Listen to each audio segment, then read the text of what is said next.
Assalamualaikum warahmatullahi wabarakatuh. Kembali lagi di channel Berita Mistis. Untuk kisah kali ini ada sebuah cerita dari tulisannya Jenar Moksa, sebuah kisah yang berjudul Darah Leak. Dan sebelum kita lanjut ke ceritanya, tekan dulu tombol like video ini dan jangan lupa tekan juga tombol subscribe channel ini. Nyalakan juga lonceng notifikasinya agar tidak ketinggalan cerita-cerita lainnya dari channel ini. Dan buat teman-teman yang pengen berbelanja, nanti silakan saja klik etalase yang ada di pojok kiri bawah atau bisa kunjungi langsung link yang ada di kolom deskripsi. Dan seperti apa untuk kisah kali ini, langsung saja kita masuk ke ceritanya.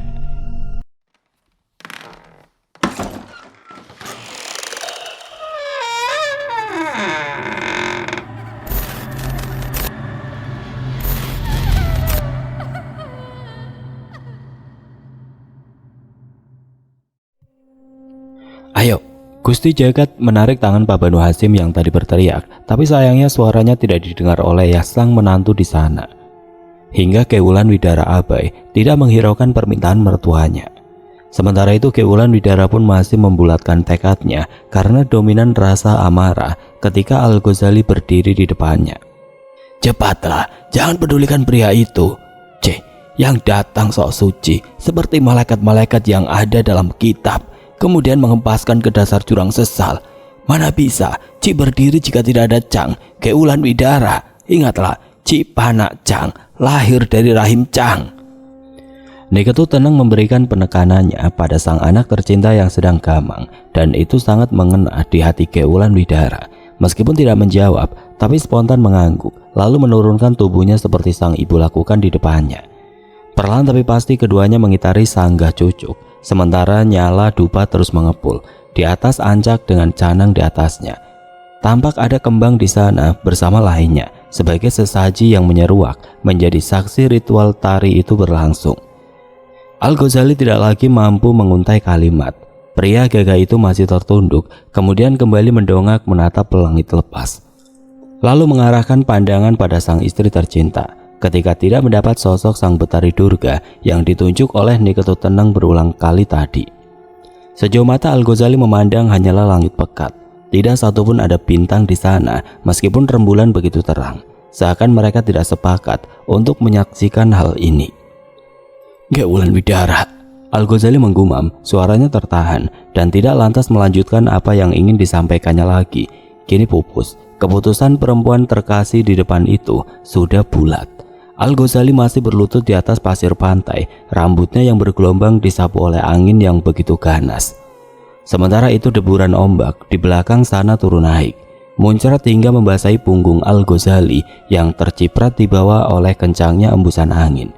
Cukuplah membuat kemeja lengan pendek berwarna putih yang dikenakannya malam ini basah kuyup hingga ke bawah. Al-Ghazali menyaksikan dengan mata kepalanya sendiri tari sakral itu berlangsung. Detik, menit, terasa begitu lama. Sementara orang-orang terkasih belum juga sampai di tempatnya bersimpu. Al-Ghazali tidak tahu berbuat apa lagi untuk menghentikan keputusan Ki Wulan Widara. Al-Ghazali tidak berdaya, ia menatap dengan putus asa. Perlahan dua orang yang disaksikannya itu mulai berubah. Kemudian terdengar suara menggema. Tolong, jangan lakukan itu, Kek. Tolong jangan lakukan itu. Mas menerimamu. Tolong jangan lakukan itu. Percayalah kami akan menolongmu, Ki Wulan Widara istriku, jerit Al-Ghazali. Suaranya menggema terdengar hingga radius tempat di mana Gusti Jagat dan Pak Banu Hasim masih berusaha untuk berlari. Meskipun tidak selebar mungkin, setidaknya mempercepat langkah. Pak Banu Hasim berusaha agar cepat sampai di sana. Suara berkelakar tadi membuat mereka terpacu dengan waktu. Semoga saja Sang Hyang Widi tidak mengabulkan permintaan perempuan itu. Sungguh laknat seorang ibu seperti itu, umpat Gusti Jagat. Gusti Jagat murka, mengutuk keras keputusan Niketu Tenang yang dianggapnya tidak manusiawi, memaksakan diri dan kehendak mengambil kesempatan di saat anaknya mengalami krisis pedoman. Cepat, tinggal 5 menit lagi, mereka akan disambut oleh Betari Durga. Lihat langit lepas itu, dan rencana perempuan laknat itu akan berhasil. Pasti Niketu Tenang akan berubah dan Widara pun ikut menjadi layak. Ayo, Pak Banu Hasim, percepat langkahmu, tegas Gusti Jagat sembari menarik tangan Pak Banu Hasim hingga pria tua itu ngos-ngosan. Tubuh 4 orang berusia tua itu disapu oleh kencangnya angin, hingga pakaian mereka berterbangan, ikut meliuk menari dan juga basah oleh cipratan gelombang dari arah bibir pantai. Gelombang itu tiba-tiba terlihat jauh lebih ganas ketimbang biasanya. Iya, aku sudah mempercepatnya. Ya Allah, rupanya umurku sudah tua, hingga langkahku sudah terseok-seok. Keluh Pak Banu Hasyim masih tetap berusaha untuk melebarkan langkahnya sesuai yang diinginkan oleh I Gusti Jagat barusan dan sejak tadi. Hingga akhirnya mata Pak Banu Hasyim dan I Gusti Jagat pun melompat sempurna. Mereka terperangah melihat 2 sosok perempuan di sana, tempat di depan Al-Ghazali. Dengan dada berdegup, Pak Banu Hasyim terus mengayunkan langkahnya. Pasir di pesisir itu seperti hidup, menarik kaki setiap langkah demi langkah yang tertancap. Justru begitu susah ditarik kembali, pasir terhampar di pesisir itu seakan ikut andil merestui kedua perempuan di sana yang siap mengabdikan diri pada Sang Betari Durga. Kewulan Widara posisinya sudah tidak lagi melihat kedatangan Pak Banu Hasyim karena sudah fokus pada tekadnya dan mengikuti kehendak sang ibu. Tidak ada kata terlambat. Pak Banu Hasyim pun berusaha, tidak ada kata tawakal atas kehendak Allah Subhanahu wa Ta'ala sebelum berusaha. Widara, hentikan Widara, hentikan, kami datang untukmu nak. Pak Banu Hasyim menjerit ketika dilihatnya sang menantu sudah mulai mengikuti ibunya, berputar-putar di seputaran ancak yang ditancapkan di pasir dan terhitung baru 3 kali. Namun sayangnya Pak Banu Hasyim harus mengayunkan langkahnya lebih cepat agar cepat sampai di sana. Itu berarti masih ada harapan karena harus 7 kali barulah mereka akan berubah wujud, tidak menjadi manusia seutuhnya. Sementara itu Al-Ghazali yang tadi terduduk dengan tangan masih menjambak rambut dan wajahnya mendongak ke langit atas, berusaha mencari mana yang dikatakan mereka sang penguasa kegelapan itu berada. Karena Al-Ghazali ingin rasanya menyumpahi pemilik kegelapan itu jika dilihatnya tapi tidak kunjung menampakkan wujudnya. Bapak, batin Kewulan Widara. Namun Kewulan Widara tidak menghiraukan suara Pak Banu Hasyim tadi. Bukannya perempuan itu lupa, tidak. Kewulan Widara masih ingat sang mertua yang sangat baik padanya. Gemingnya Kewulan Widara karena tetap menjaga fokusnya dan konsentrasi dengan apa yang diinginkannya. Kewulan Widara tidak bisa menghentikan ritual, sudah menjadi bubur. Tapi, pasti mereka pun akan takut padaku, batin Kewulan Widara lagi. Kewulan Widara berpikir semuanya terlambat. Pastilah kalau sudah melihat jati diri aslinya dan seperti sebentar lagi, pasti Pak Banu Hasyim pun demikian, akan seperti Al-Ghazali. Kewulan Widara sudah berkecil hati. Itulah sebabnya tetap memutuskan untuk melakukan ritualnya dan perlahan ikut memutari sang cucuk yang terhitung sudah ke-6 kali putaran. Sementara itu I Gusti Jagat masih terus melebarkan langkah. Dengan waktu 3 menit lagi mereka harus sampai atau akan wassalam. Cepat, kita harus sampai, I Gusti Jagat kembali berkata sembari menarik tangan tua Pak Banu Hasyim. Dan pria itu pun berhasil melebarkan langkah jauh lebih cepat ketimbang tadi dan kembali berseru sekuat mungkin agar sang menantu menghentikan niat keputusannya ini. Widara, Widara, Al-Ghazali sudah menceritakan semuanya, Widara, dan kami menerima kamu. Hentikan, kamu anak kami. Hentikan Widara, kami menerimamu. Jangan lakukan itu. Jangan hancurkan hidupmu Widara. Kami akan membawamu ke seorang kiai. Mohon Pak Banu Hasyim. Suara pria tua itu berulang kali menggelegar di sana, begitu kencang terbawa oleh hembusan angin sampai ke cuping telinga Kewulan Widara yang tadi tidak mengindahkan suara awal teriakan sang bapak mertua. Suara berkelakar tadi membuat Kewulan Widara menoleh dan melepaskan tangannya dari ujung selendang hitam putih berbentuk kotak-kotak milik sang ibu yang masih berputar menajamkan pendengarannya. Nampak matanya yang kini tajam dan liar berputar kiri kanan, berharap Kewulan Widara kembali berpegangan. Tetapi masih belum dirasakannya ujung kain yang digenggam seperti tadi. Niketu tenang menajamkan pendengarannya dan juga insting, tetapi Kewulan Widara belum juga menyentuh ujung selendang lagi, padahal tadi sudah berpegangan erat. Dengan demikian Niketu tenang khawatir kalau Kewulan Widara berubah pikiran. Bagaimana tidak? Suara orang tua angkat yang rupanya hadir dan menggema di sana jelas saja membuatnya panik. Pegang ujung selendangku sekarang juga. Tidak ada suara Widara menyaut, membuat Nyai Ketut Teneng kembali mengulangi. Widara, tinggal 3 kali putaran lagi kita akan menyatukan hati dan jiwa dengan Sang Betari Durga. Widara, lihatlah, dia di sana, anakku. Cepatlah mendongakkan wajahmu, Sang Betari Durga bangga kepadamu. Ayo cepat, ayunkan langkahmu, ikuti tari yang kulakukan. Teneng melakukan penegasan, tapi Widara urung melakukannya. Permohonan Pak Banu Hasyim tadi membuatnya sedikit dilema, meskipun tidak seutuhnya, karena ada rasa kecewa pada Al-Ghazali. Kemudian Widara membuang tatapan setelah pria tua itu kian mendekat. Begitu juga dengan I Gusti Jagat. Widara tidak mau hatinya kembali melunak. Widara, jangan lakukan itu, nak. Pak Banu Hasyim memohon. Pria itu tertunduk duduk lunglai, bukan hanya karena ketar-ketir dengan keputusan Widara, tetapi juga karena perjalanan dari ujung sana hingga bibir pekuburan ini cukup memakan waktu dan tenaga. Sementara itu Bu Mutia masih berusaha untuk cepat sampai bersama Biang di sana. Tidak ada sepatah kata keluar dari bibir keduanya. Akan berteriak pun rasanya percuma. Itu karena debur ombak di sana begitu menggelegar, suaranya memecahkan dengan malam dan membersihkan air karena disapu angin. Bahkan tubuh Biang dan Bu Mutia pun basah kuyup. Cepat kataku, Widara, tidak ada seorang pun yang akan menyayangimu terkecuali aku. Nyai Ketut Teneng sengaja melakukan hal itu, ditunjukkannya untuk mengingatkan Widara pada kesalahan fatal Al-Ghazali yang menolak permohonan maaf dan permintaan belas iba. Al-Ghazali menolak memberikan 1 lembar benang pun supaya bisa menutupi tubuhnya. Al-Ghazali sudah sangat tega dan kelewatan. Untung saja Widara pulang dalam pantauan sang ibu, hingga dalam sekejap saja sudah sampai dan terjatuh di rumah bagian belakang, tempat di mana Teneng melakukan ritual di daerah belakang rumah, dan tubuh Widara langsung jatuh begitu saja dengan kerasnya, seperti buah durian yang jatuh dari pohonnya atau buah nyiur. Nah, begitulah malam itu tubuh Widara mendarat telak setelah mengangkasa dalam beberapa saat saja. Al-Ghazali hanya bisa terdiam. Satu tangannya mengarah ke depan sebagai bukti bahwa dirinya memohon agar Widara tidak melakukan itu. Tapi sayangnya Widara mendesis, tersenyum culas, lalu satu tangannya langsung memegang ujung iket yang dikenakan sang ibu, sama persis seperti tadi. Widara tidak lagi menghiraukan teriakan Bu Mutia yang ada di sana, meskipun dirinya kasihan pada perempuan itu yang telah menganggapnya sebagai anak sendiri. Akan tetapi rasa kecewanya juga setimpal pada Al-Ghazali.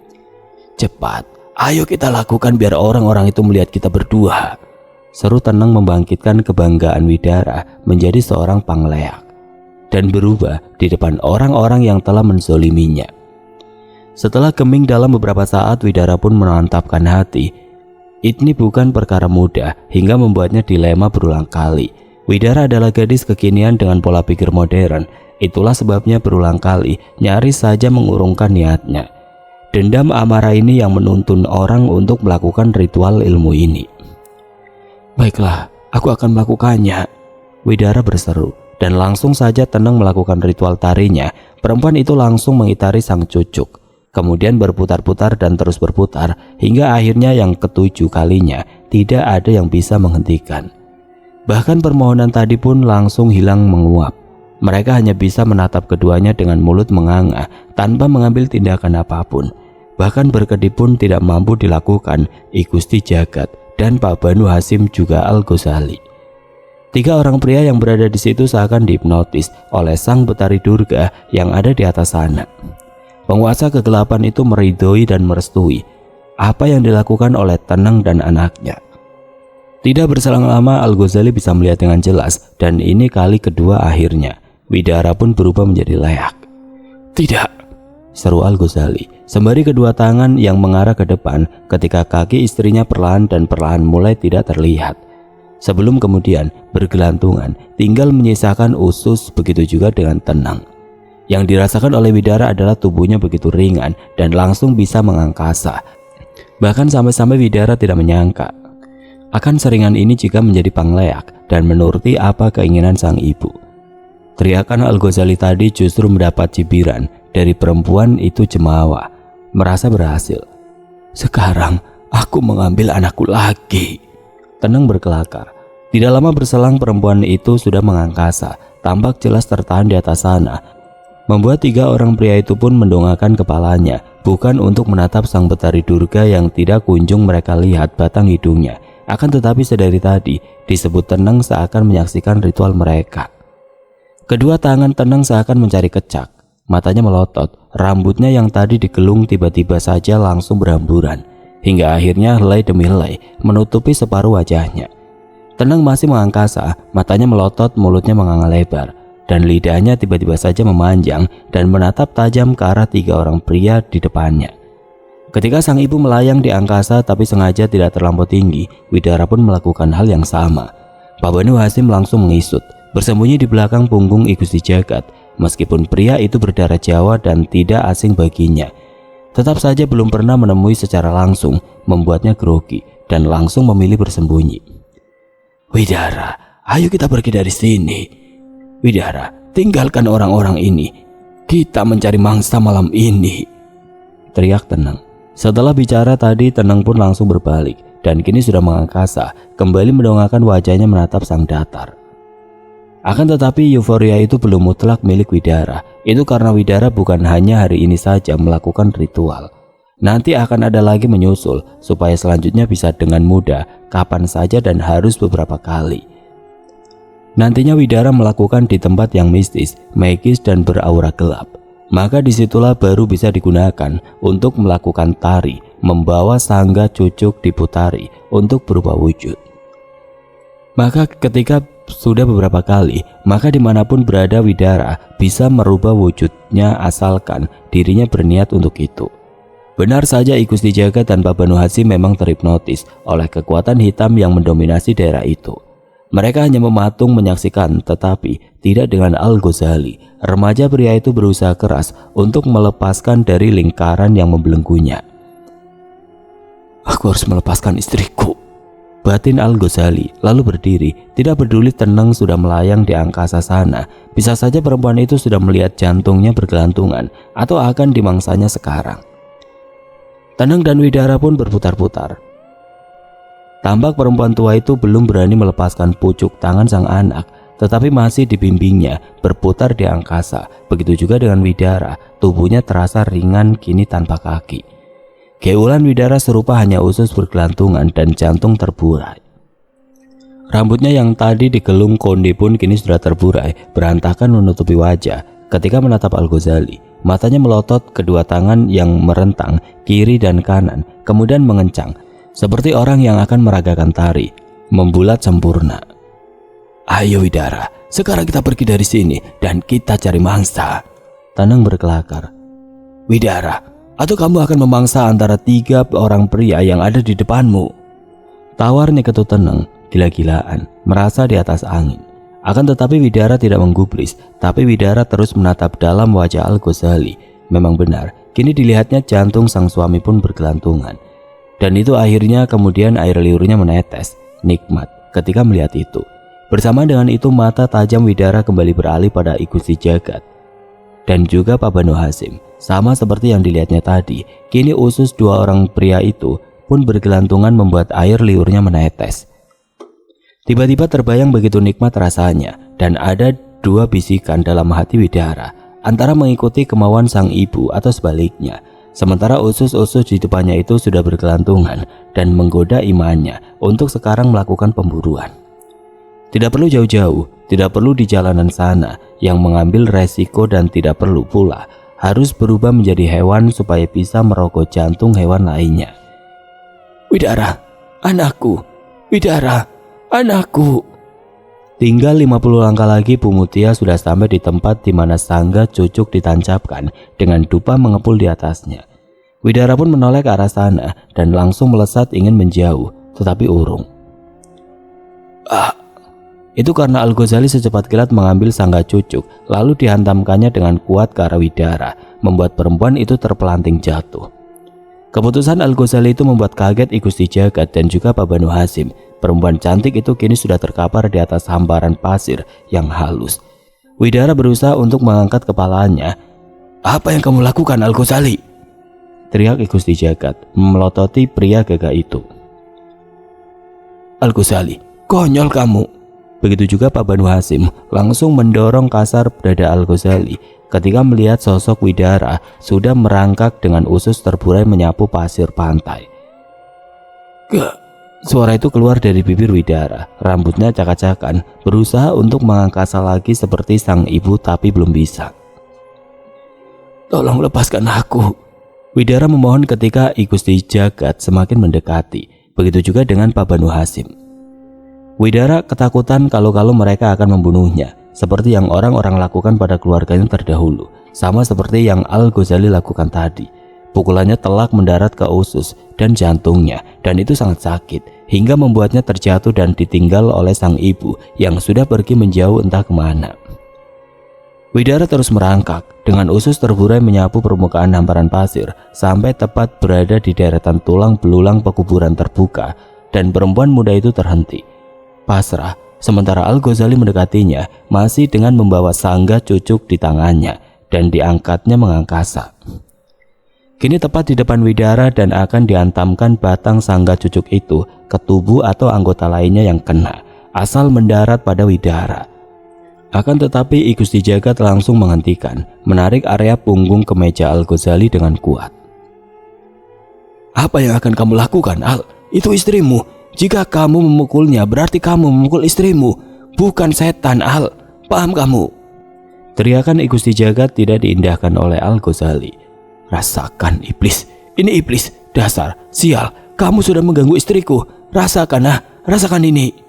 Al-Ghazali terus saja menghantam sosok yang dilihatnya sudah serupa setan.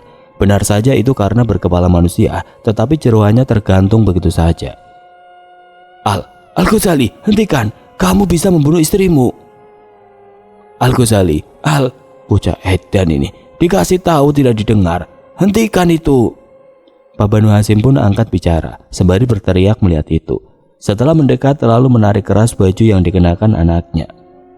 Benar saja tarikan Pak Banu Hasim mampu merobek kemeja tipis yang dikenakan oleh Al-Ghazali, tapi tidak lantas membuat anak itu berhenti melakukan pukulannya. Terus saja dilayangkannya batang ancak itu ke arah Ge Wulan Widara yang sudah dalam posisi seperti ibunya. "Rasakan ini iblis. Sudah, biarkan dia, Pak. Aku akan membunuhnya supaya tidak mengganggu istriku lagi." Al-Ghazali terus berkelakar. I Gusti Jagat merasa kewalahan menghentikan Al-Ghazali. Padahal sosok Ge Wulan Widara sudah mengesot, berusaha untuk menjauh membiarkan jeroannya dikotori oleh lembutnya pasir pantai. Tidak ada sepatah kata keluar dari bibir Ge Wulan Widara. Perempuan cantik dan polos sentuhan make up itu terus berusaha untuk tidak terkena pukulan dari batang ancak. Ketika terjadi pergumulan antara I Gusti Jagat dan Al-Ghazali juga Pak Banu Hasim, ini kesempatan bagi Ge Wulan Widara untuk melarikan diri. "Aku harus pergi secepatnya," batin Ge Wulan Widara. Matanya menyala, mengamati sekitarnya, lalu melihat ke arah langit lepas. Ge Wulan Widara masih penasaran, ingin melihat bagaimana rupa yang dikatakan ibunya, Sang Betari Durga. Sayangnya dari tadi dirinya tidak melihat sosok itu. Tetapi anehnya, tetap saja dirinya bisa berubah menjadi leak. Itulah sebabnya Ge Wulan Widara penasaran, ingin melihat bagaimana wujud rupa perempuan simbol kegelapan itu yang sangat diagungkan oleh sang ibu. Sembari mengesot, Ge Wulan Widara menatap langit lepas di sana. Tidak lantas didapatinya kata sang ibu tadi. Ada Sang Betari Durga sedang tertawa, tapi bukan mengejeknya, tetapi bangga atas apa yang mereka lakukan di pinggir pantai, tepat di samping pekuburan terbuka. Ge Wulan Widara terus mengesot dan terus mengesot, hingga akhirnya sampai di bibir pekuburan, tepat berada di dekat tulang belulang. Tulang belulang itu bukan milik hewan, melainkan milik manusia dan tidak dikubur di dalam tanah, cuma digeletakkan begitu saja. Sekarang Ge Wulan Widara sudah berada di antaranya tepat itu. Di antara tulang belulang, Ge Wulan Widara berpegangan pada pohon yang dijadikan petunjuk, tempat di mana ada jasad diletakkan begitu saja. Tinggal menyisakan tulang belulang saja, terbungkus pakaian yang sudah separuh tanah. Wadah-wadah dan tempat sesaji tergeletak berserakan tidak lagi berwarna mengkilap, sebagaimana layaknya aluminium, tapi sudah berupa tanah becek. Akhirnya Ge Wulan Widara menggapai satu buah pohon dan berusaha untuk berdiri, membuat keseruan. Dan kini tergantung, dengan tangan memeluk pohon sebesar seukuran pelukan orang dewasa. "Aku harus pergi berburu seperti ibu, pasti rasanya akan nikmat." Tiba-tiba saja ketika aroma khas mayat yang digeletakkan begitu saja menyeruaknya masuk di rongga hidung Keulan Widara, langsung saja dirinya terlentang, mengingat ucapan sang ibu, bagaimana cara berburu dan ini perdana untuknya. "Apa aku masih bisa terbang?" Keulan Widara bermonolog. Ingin rasanya segera mengangkasa seperti sang ibu, tetapi tidak mudah baginya karena baru kali pertama yang memang benar-benar menerima. Dan beda dengan saat dikerjain di rumah mertuanya itu. "Teruslah bertengkar, aku akan pergi dari sini." Keulan Widara menggumam sembari melihat ke arah di mana 3 orang pria saling rebutan ancak. "Berikan padaku. Jangan, aku akan membunuhnya." "Al-Ghazali, coba pikir, dia itu kerasukan. Maka jika kau membunuhnya, maka kau membunuh istrimu, paham tidak?" Ini entah kali berapa I Gusti Jagat mengulangi pembicaraannya. Tidak henti dan tidak bosan, tetapi tidak ada perubahan akan keputusan Al-Ghazali. Tidak, aku harus mengeluarkan setan itu dari tubuh Widara." Al-Ghazali masih tetap pada pendiriannya, dilakukannya seakan sedang meruqyah Keulan Widara. "Al-Ghazali, kenapa kau bodoh sekali?" Pak Banu Hasyim membentak anaknya. Tidak habis pikir tetap saja ngeyel, saling dorong terjatuh. "Al-Ghazali, bocah sialan, kamu telah melawan orang tua." Pak Banu Hasyim mendorong keras tubuh Al-Ghazali. Brak! Al-Ghazali pun tersungkur dengan kedua tangan menopang tubuh agar tidak benar-benar terjatuh. Tapi Al-Ghazali terjatuh setelah dada bidangnya didorong keras oleh sang bapak dan I Gusti Jagat. Apa-apaan ini dua orang tua ini? Dibilangin aku mau bunuh setan dalam tubuh istriku." Perkataan Al-Ghazali barusan membuat I Gusti Jagat dan Pak Banu Hasyim benar-benar merasa khawatir. Kemudian terbangun dan mendorong lagi, dan Al-Ghazali menjadi bulan-bulanan didorong sampai terjatuh di sana. Ketika berdiri, Al-Ghazali lalu melawan dengan cara mendorong I Gusti Jagat hingga tersungkur. Begitu juga sang bapak. Al-Ghazali masih berusaha untuk mengejar Keulan Widara yang terlepas dirinya. Dan sudah dilihatnya tepat di batang pohon di daerah pekuburan terbuka. Al-Ghazali sudah merayap 1 meter dari permukaan tanah berpasir. Tempat yang berdiri sekarang Keulan Widara sudah mulai meninggi, tapi masih berpegangan pada batang pohon itu. Pek! Al-Ghazali mendaratkan pukulan tadi, membuat Keulan Widara nyaris saja melepaskan pelukannya pada batang pohon besar. Kembali terdengar suara rintihan Keulan Widara. Bagaimana tidak, Al-Ghazali mendaratkan pukulan ke punggungnya.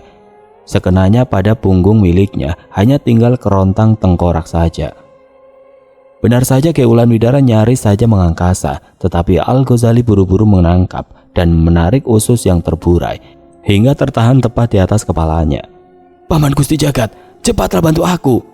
Al-Ghazali berseru. Ketika kedua tangannya memegangi usus yang bergelantungan, dirasanya begitu menjijikan, mengerikan, selain basah terasa begitu kenyal dan anyir. Ketika berhasil lolos, Al-Ghazali langsung menuju ke arah di mana Keulan Widara berada. Itu karena Al-Ghazali sebagai seorang suami dari Keulan Widara itu sendiri tidak mau kecolongan hingga Keulan Widara lepas darinya. Hingga akhirnya tubuh Keulan Widara tidak bisa melanjutkan mengangkasa atau bisa ditarik jeroannya dengan Al-Ghazali. Meskipun bisa bicara, tapi Keulan Widara memilih untuk membisu, diam, karena tidak mau mendengar suara Al-Ghazali yang membahas perihal dirinya. Pria itu menahan cengkraman tangan Al-Ghazali ketika Keulan Widara terus berontak, akan mengangkasa menyusul sang ibu untuk menyelesaikan misinya, tantangan memburu 1 orang malam ini. Keulan Widara yang sudah serupa leak akhirnya dilema ketika terdengar suara perempuan teduh di sana dan kini sudah dekat. Tepat berada di belakang dan juga Pak Banu Hasyim yang tepat berada di bawah Keulan Widara dan memegangi usus yang terburai agar tidak pergi menjauh. "Keulan Widara, ikutlah dengan ibu." "Keulan Widara, benar-benar mertuamu ini menyayangimu seperti anak kandungnya." Biang pun langsung menimpali, berusaha supaya Keulan Widara tidak melanjutkan atas keputusannya. Jika sudah pergi menjauh meninggalkan mereka, maka akan lain ceritanya. Apalagi sampai sudah menjajal kemampuannya membunuh, dianjurkan oleh Nyi Ketuteneng. Karena bisa dikatakan Keulan Widara adalah pendatang baru di dunia Panglean. Jika ingin diakui, maka harus membunuh dan mau tidak mau, Keulan Widara sangat dilema. Suara Bu Mutia begitu membuatnya tersentak dan kembali sadar akan keputusannya. Meskipun menolak kedatangan Al-Ghazali, tapi tidak dengan kedatangan sosok seorang perempuan tua di sana. "Ayo Kek Wulan, nak, ikut kami pulang nak, ibu akan membawamu berobat." Bu Mutia memohon penuh harap. Suara petir menyambar, Kek Wulan Widara pun menoleh pada perempuan yang disayanginya itu untuk yang pertama kalinya. Semenjak tadi Kek Wulan Widara mengeluarkan suaranya. Tentu saja membuat Al-Ghazali tersadar. Jika terus dilakukannya kekerasan, sama saja dirinya dengan membunuh istrinya sendiri, seperti kata Gusti Jagat, tapi malah tidak diindahkannya. "Ibu, tapi..." Tidak berlanjut ucapan Kek Wulan Widara. "Tapi apa? Ibu menyayangimu. Ayolah, ibu tidak takut padamu. Kamu manusia nak." Bu Mutia memberikan penegasan. Perempuan dengan pakaian serba hitam dan panjang dipadukan dengan hijab panjang itu pun berusaha untuk mendekat. Tetapi kaki tuanya tidak mampu keluar dari pasir yang rasanya seakan menarik kaki mereka. Bukan hanya Bu Mutia saja yang membujuk, melainkan semuanya, terkecuali dengan Al-Ghazali, justru terdiam, geming, mengutuk dirinya atas kecerobohannya. Jika sampai terus melanjutkan pemukulan pada Kek Wulan Widara, tentu saja perempuan itu akan mati. "Tapi apa nak? Jangan katakan lagi macam-macam alasan." Kek Wulan Widara menggeleng, kemudian menjawab dengan lantang.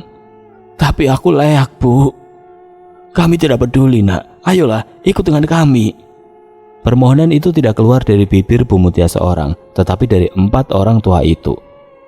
"Baiklah, tapi aku tidak bisa berubah menjadi manusia sekarang, terkecuali nanti jika bulan sudah tenggelam." "Lantas bagaimana? Aku akan ikut kalian." Suara Kek Wulan Widara tergugu menahan tangis. "Atau aku akan di sini menunggu sampai aku kembali berubah wujud menjadi manusia." Meski kecil hati, Kek Wulan Widara berkata tadi dengan jujur. Tidak, itu akan membahayakanmu. Sekarang ikutlah dengan kami. Ayo, kita berbalik arah."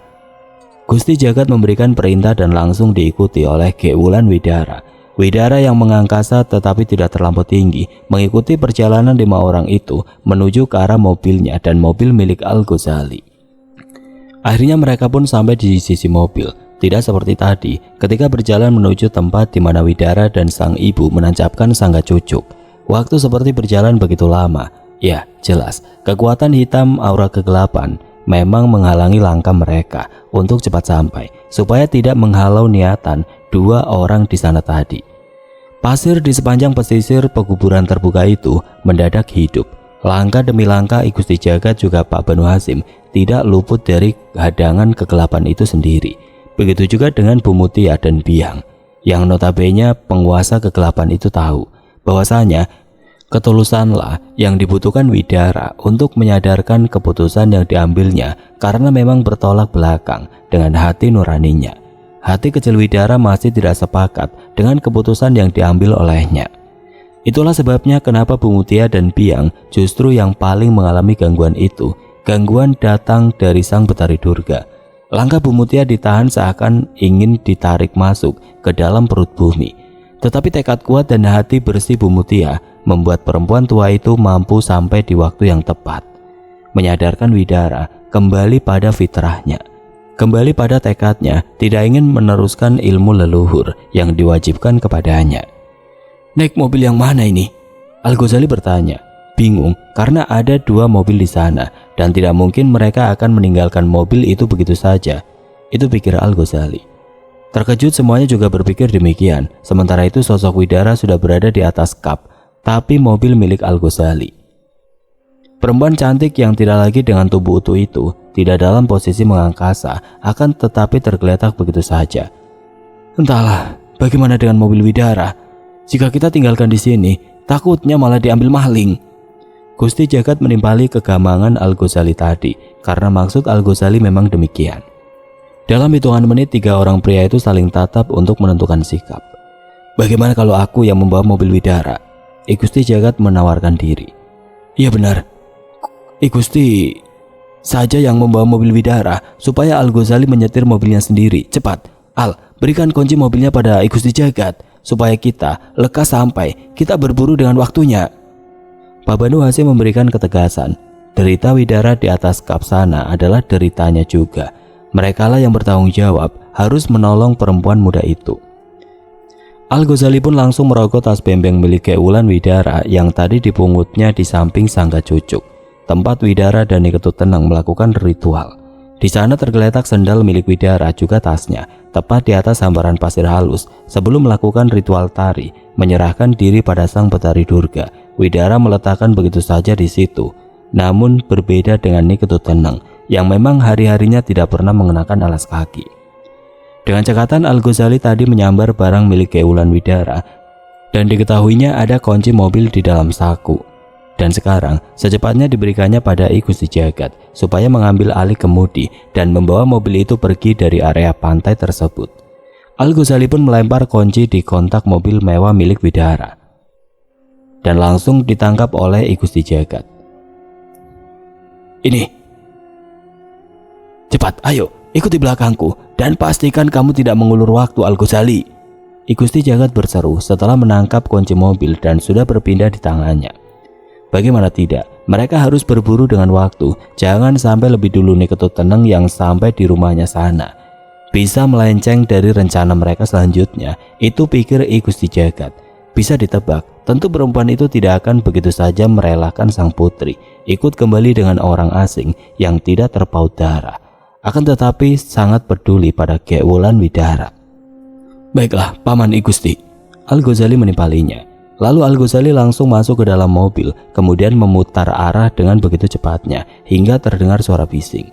Sementara itu Bu Mutia dan Biang belum masuk ke dalam mobil. Mereka minggir dengan gesitnya atau akan dikotori oleh pasir dari ban mobil yang berputar arah dengan kasarnya. Begitu juga dengan Pak Banu Hasim, pria tua itu pun melakukan hal yang sama jika tidak mau matanya terkena empasan pasir pantai tersebut. Sementara itu tampak di atas kap mobil Ki Wulan Widara berpegangan kuat. Kedua tangannya mencengkeram erat besi bagasi mobil atau tergelincir jika tidak melakukan hal itu dengan segera. Ketika sudah posisi kepala mobil menuju ke arah jalanan yang akan mereka tuju untuk kembali pulang, maka barulah mereka masuk semuanya. Bu Mutia, Biang pun masuk dalam satu mobil. Mereka membiarkan I Gusti Jagat seorang diri mengendarai di sana. Pria itu sudah dalam posisi sebagai petunjuk jalan di depan. Sementara itu Ki Wulan Widara masih berada di atas kap mobil, masih berpegangan kuat, bahkan jauh lebih kuat dari sebelumnya karena tahu mobil akan segera melaju. Suara nafas memburu dari Ki Wulan Widara yang masih di atas kap membuat Pak Banu Hasim tersentak, hingga membuat Pak Banu Hasim mendongakkan kepalanya. Mirisnya, tadi pria itu sampai lupa saking excitednya untuk segera pergi dari tempat pekuburan terbuka itu jika sang menantu belum ikut serta masuk ke dalam dengan sang istri dan Biang. "Cepat, masuk nak." "Bu, panggil menantumu." "Aduh, astagfirullahaladzim, kita datang susah-susah mencarinya, malah kamu ditinggalkan. Kenapa hanya berpikir menyelamatkan dirimu saja?" Pak Banu Hasim berseru untuk Ki Wulan Widara, lalu kembali menatap ke dalam mobil sekaligus mengutamakan kekesalan dan protesnya untuk sang istri. "Astagfirullahaladzim, apa yang kulakukan?" Bu Mutia langsung turun, spontan tersadar atas kekhilafannya, lalu memohon pada Ki Wulan Widara untuk segera masuk ke dalam mobil dengannya. "Ayolah nak, turun dan cepat masuk nak." Ki Wulan Widara langsung membalas tatapan Bu Mutia. Perempuan dengan pakaian gamis panjang dan hijab panjang itu ditatapnya lekat. Kemudian Ki Wulan Widara barulah menjawab, "Tidak Bu, aku di atas ini saja." Terbata ucapan Ki Wulan Widara barusan. "Tidak Ki Wulan Widara anakku, kamu harus bersama kami, ayo masuk." Tegas Bu Mutia tidak sabar menunggu. Ki Wulan Widara tampak menggeleng lemah. "Tempatku bukan di dalam situ Bu, karena aku bukanlah manusia sungguhan. Aku tidak seperti kalian, jadi biarkan aku terbang Bu.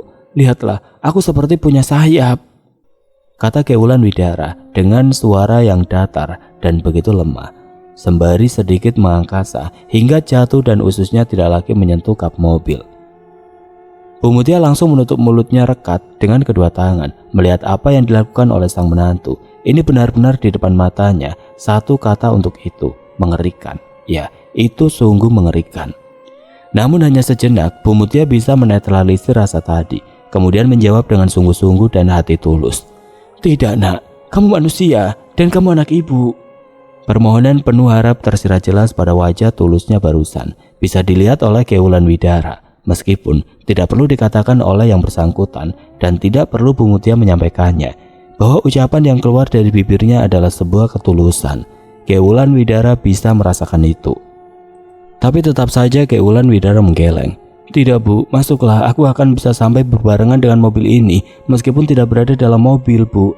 Masuklah, aku akan mengikuti kamu," ucap Kewulan Widara meyakinkan, tapi Bu Mutia menggeleng kasar. Pak Banu Hasim yang sudah berada di luar pun langsung angkat bicara dengan suara tegasnya. "Kewulan Widara, cepatlah, masuk. Kamu akan aman bersama kami. Ingat, kamu akan aman bersama kami, Nak." Tatapan Kewulan Widara pun beralih pada pria tua itu. Pak Banu Hasim, pria parubaya berwajah teduh, masih mengenakan jas hitam pekat dan dalaman putih. Itu setelan pakaian yang dikenakannya ketika menghadiri tablik akbar, lalu pulang dan setibanya mendapati kabar ini, kemudian langsung pergi ke Pulau Dewata, dan sekarang berdiri di depan Kewulan Widara dan tatapannya lekat dengan begitu dalam. Kewulan Widara mendapati wajah seorang pria yang tidak pernah menemani masa kanak-kanaknya hingga dewasa kini. Kewulan Widara tidak pernah merasakan kasih sayang seorang bapak, tapi dan kini mendapatkannya dari Pak Banu Hasim. Meski hanyalah seorang bapak mertua, tapi kasih sayangnya jangan ditanya. Di saat seperti ini, ketulusan itu bisa merasakan oleh Kewulan Widara, perempuan berdarah separuh Betari Durga. Bagaikan nuraninya sedang teteskan air zam-zam hingga menyentuh parung hatinya yang terdalam. Namun itu tidak cukup. Kewulan Widara menggeleng pelan, tetapi masih membalas tatapan teduh pria di depannya. Pak Banu Hasim berdiri tepat di bawah kap. Pria itu mendongak penuh harap. "Kewulan Widara, Nak, Bapak mohon, jangan bikin Bapak sakit, Nak. Sakit hati karena memikirkan kamu terbang mengikuti laju kendaraan ini. Kamu harus bersama kami."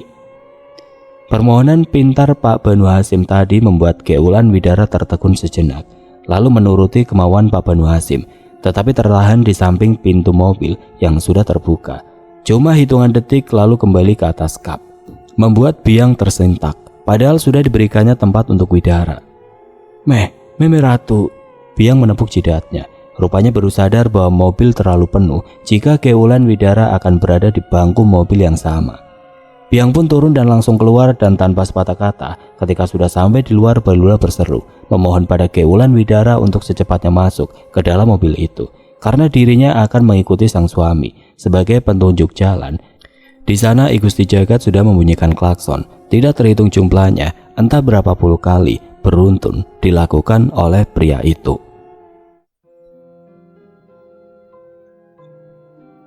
Oke teman-teman, sampai di sini dulu ceritanya. Nantikan kelanjutan kisah ini di video berikutnya. Agar tidak ketinggalan, klik tombol subscribe channel ini dan nyalakan lonceng notifikasinya.